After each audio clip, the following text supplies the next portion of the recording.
ายดีน้องซื้อมูนาศิดาทองเป็นทีมงานปัญญาจิตเนาะนิสัยของตัวเองก็คือเป็นคนที่บ่กล้าเว้ากล้าว่ากับ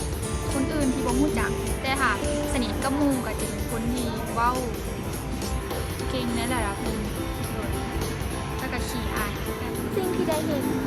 สิ่งที่ได้เห็นในโครงการนี้ก็คือมันได้มีส่วนร่วมในการอยู่กับเด็กน้อยการฝึกแอบการเต้นการให้นักเรียนมีความแบบกล้าเว้ากล้าว่า บทเรียนที่ได้ บทเรียนที่ได้ก็คือ